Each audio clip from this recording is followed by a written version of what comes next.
while we're talking about Fischer did launch Fischer Random Chess, or Chess960.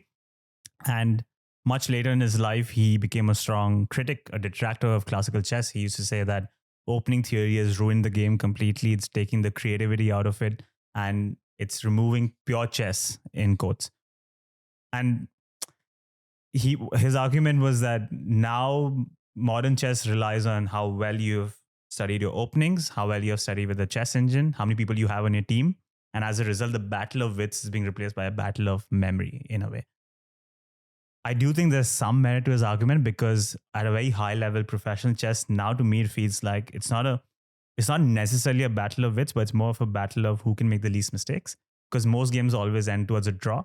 And midway through, you can tell that this is going towards a draw, because all these moves have already been played out so many different times. So there is some merit to that.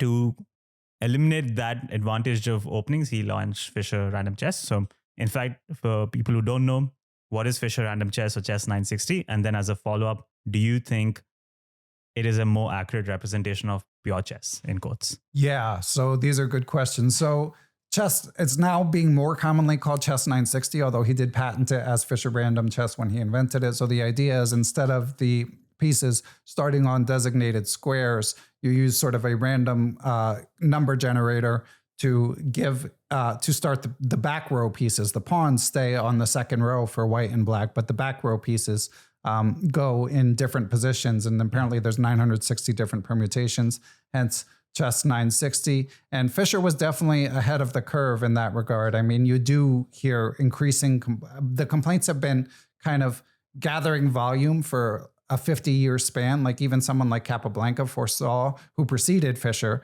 foresaw that chess was trending towards a draw, and that ultimately the rules might need to be changed. But it's definitely an issue, especially at the professional level, I would say, because I mean, when these 3,500 level, so these are machines that are like, Magnus, if they played 100 games, the best player in the world would not win a game against them. Just zero chance. Because it's a computer, we can say zero chance. He might draw 1 or 2 games, but that's about it. But when they play each other, more than 90% of the games are going to be draws. So sooner or later, something needs to be done to make most people don't find draws as entertaining. I personally don't.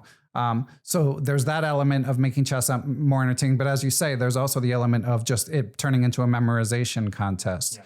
And I do think Fischer was onto something. The one thing I would caveat that with is we're talking about the professional level.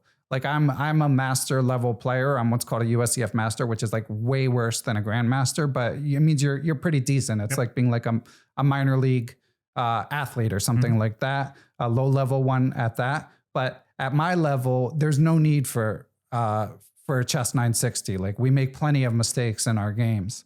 It's only really at the elite level where I do think it might be an issue. And when you interview these guys like and women like Magnus Carlsen or Yuta Pogar or Hikaru Nakamura or whoever it might be, they do feel an affinity for it because it leads to more interesting positions for them. But B, just like from a maintenance perspective, like Magnus dropped out of the World Championship cycle. And a lot of people think part of that is just like the sheer amount of work he had to put in just memorizing moves when he knows he's the best player, but he has to learn all these lines. So yeah, to make a long answer short, Fischer was on to something. We love long answers. Okay. Keep them as long as possible. Okay.